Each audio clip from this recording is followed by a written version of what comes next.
Are you set up for success in your real estate business? Because I personally think the next 3 months are the most important months of the year. And this is the third quarter of the year. So we're talking about, we just hit the halfway point in the year. And I think there's two major reasons why I feel this way. I'm gonna break down each one, and I have some tactical takeaways for you in these. So reason number one is something that happens every single time in the year this year. It's right at the second half of the year, is rolling into getting ready to go into the fourth quarter of the year. I think this is one of the most important quarters of the entire year, and here's why. This is the quarter where you are doing a lot of the business at the end of the busy season. So the summer is always very busy in real estate, especially in Southern California, in my market. It is always a very busy season. The other thing that it's doing is it's prepping you for the fourth quarter of the year. Everybody knows that October, November, and December are generally slower months, meaning fewer people are doing transactions. Now, that doesn't mean your individual business is slow, because our business in Q4 is usually pretty good. But overall in the market, most agents struggle the most in the winter, which rolls into the beginning of the year. And this is why I feel so strongly that this is the most important quarter of the entire year. And frankly, it's not the most important quarter of this year. So I'm filming this right now, middle of July 2024. So if you're watching this later, here's some context. The fourth quarter, so July, is the beginning of quarter three. So in real estate, we are in 30, 60, or 90-day cycles is really what I call it. I call it 30, 60, 90.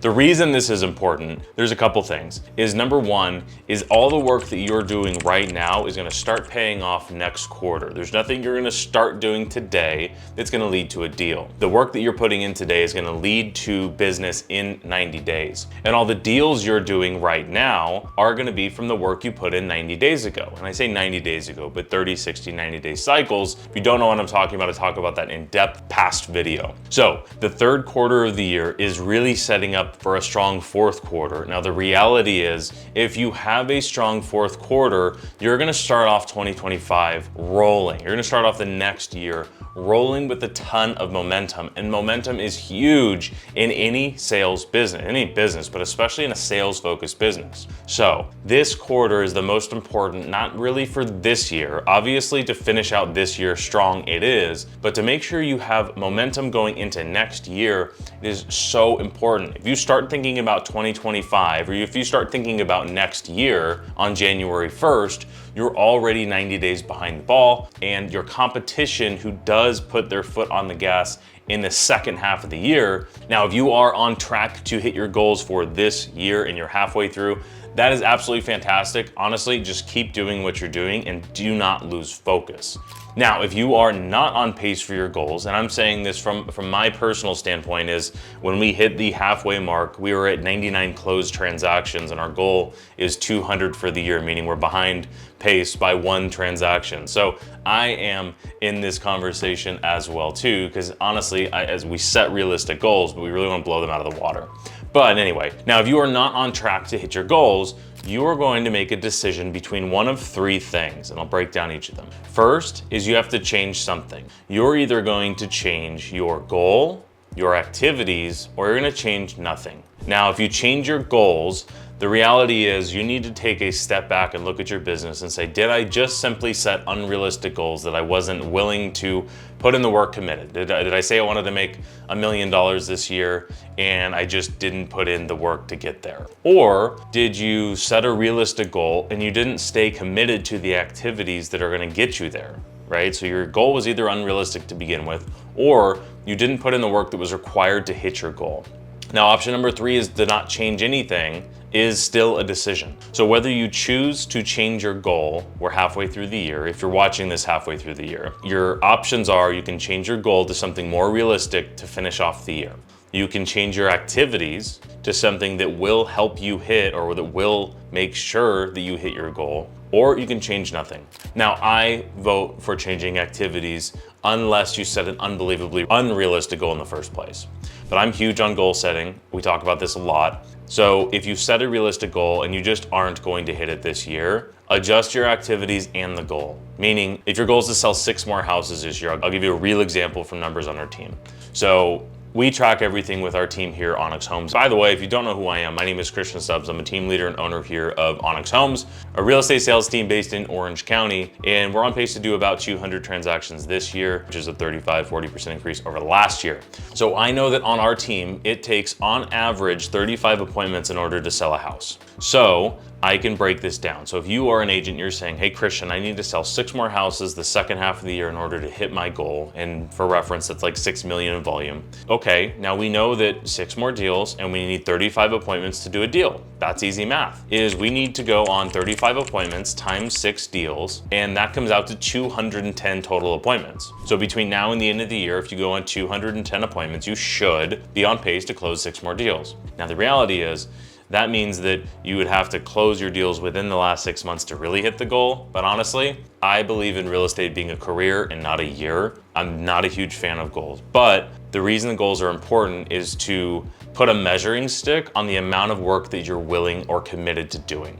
So if that's the case, if you need 6 more deals and we know that it's 35 appointments per deal, then we know that we need to be setting about 210 appointments in order to be on pace to hit that goal. Now, if we break this down at the time that I'm filming this, there's about 24 weeks left in the year. So if you take the 210 appointments that we know we need over the 24 weeks that we have left, that means that we need to be setting about 9 appointments per week. Now the question is, you and your business, you know your appointment setting activities, whether it's door knocking, cold calling, online leads, calling your SOI, calling your database of leads you already have, that's probably a good one. You know what your appointment setting activities are. Now the question is, how much of those appointment setting activities do you need to have in your calendar in order to set 9 appointments a week? And if you just simply put that in your calendar, your appointment setting activities, let's say you have a big database, like our agents on our team have a large database. We have tens of thousands of leads that our agents have access to. And if you know that you need to make 500 calls a week in order to set 10 appointments, then you need to have time in your calendar to make those phone calls and to do those appointments and to do the rest of your life. If you look at this and you're saying, okay, Christian, I'm not on pace to hit my goal. I need 6 more deals and I'm willing to do whatever it takes to get there. This is how I break it down for my team on all different aspects of the business. When I say my team, I mean running my company, is we break everything down to a weekly number, a weekly KPI of what we know we need to do in order to hit the goal. And that is where this comes down to, is we can boil this down to as simply as putting the activities that you need to do in your calendar and then you being committed to doing them. So having some sort of a built-in accountability, having some accountability partner or whatever it is so that you know if you're on track. Because what so many agents, so many business people do is they'll make a business plan at the beginning of the year, they'll pick a number out of the sky and they will not look at that business plan until halfway or the end of the year and realize they're either on track or they're not. And the reality is, it's the week by week by week by week little activities that lead up to a bigger goal. And every successful agent I know, every successful salesperson, business owner especially, they track this stuff. So if you are an independent agent or a solo agent, or if you're on a team and you guys don't track numbers, definitely start tracking numbers. I don't care if it's on a pad and paper and you're just tallying every single day, however many calls, conversations, appointments, whatever your numbers are, track everything somewhere. It is my point, is if you're not tracking these numbers, really, is it that important to you? And this is the number one thing that I can attribute to the consistency that our business and our agents have, is that we are so big on these week by week wins to make sure that we're on pace to hit our goals. All right, so that's number one, is just the overall, you're gonna have to make a decision or a choice between one of 3 things. You're either gonna change your goal, you're gonna change your activities, which is what I vote for, or you're gonna choose to do nothing, which is still a choice. Reason number 2 is this is the biggest and most unique opportunity in the real estate industry, probably since 2008. And this is probably 100 times bigger opportunity than this. 2008 was turmoil in the real estate business. Now, I wasn't in the business, but I've talked to a ton of people that were, and it was chaos. It was like everybody thought the world was ending. Nobody was ever gonna sell houses again. But there were certain individuals that saw what was happening and they got heavily involved in the REO market. If you're not familiar with REO, this is the foreclosures and short sales and all of that. I talked to an agent yesterday that got into the business in 2010, I believe, and he didn't even know how to sell a house normally. all he knew how to do was short sales. So there were agents that took advantage and had massive years, some of the best years of their career, because they pivoted into that new market. Well, guess what? That is about to happen again. Again, I'm filming this in the middle of July, and we are about to have the biggest change in the real estate business probably ever. And there's time to prepare. I don't think very many people had a lot of time to prepare for 2008, and we have had a long time to prepare for this. So here's my point, my takeaway here is the changes to buyer's agency is going to take the buyer side of the business off of being a fair and even playing field to just as unfair and uneven as the listing side of the business. And this is going to create massive opportunity for the agents that are able to win the buyer business. Now, I made a newsletter a couple of weeks ago. If you're not on this, go to onyxhomes.com/blog. Make sure you are on our email newsletter.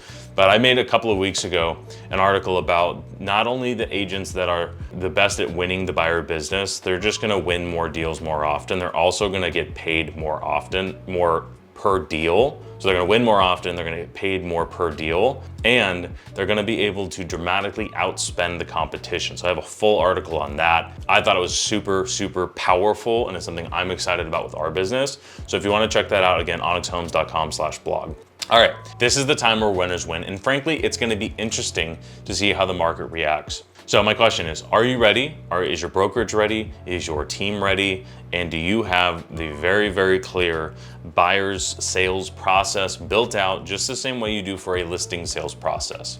So I'm curious, put in the comments down below what your thoughts are, but I have a couple easy solutions for you. We've been prepping for this for years. We went to, however you feel about coaching, I went to a Tom Ferry conference 2 years ago, and he was adamant there was gonna be changes to buyer's agency 2 years ago. And he said it's gonna happen overnight. Well, it didn't happen overnight, it's happened in the last 90 days. So we 2 years ago started prepping for this, and we changed our entire sales process around adding more value to the buyer, around getting buyer broker agreements signed. And what we have found is the process that we now operate, it just works. And we have brand new agents in the business getting a buyer agreement signed. Now, if you want an inside look at how we do this on our team here, Onyx Homes, you can go in our free community, the start to finish in real estate page on School. And I have all of the training that our team has access to in this community. So not only do you get the trainings that our team has, there's 3 major ones. It's a total of about 200 or 300 pages on different documents, and there's several hours of training videos in there as well too. On top of that, I'm in the community talking about what I feel is the most important right now. I go deeper than I do on these videos as well too. So if you want to join that, you go to onyxhomes.com/school, SKOOL. We'll have it up on the screen. And if that sounds interesting, go ahead and join, and I'll see you inside that community. As always, I hope you found this valuable. If you did, like the video, subscribe to the channel, and I'll see you in the next one. Again, my name's Christian. Talk to you later.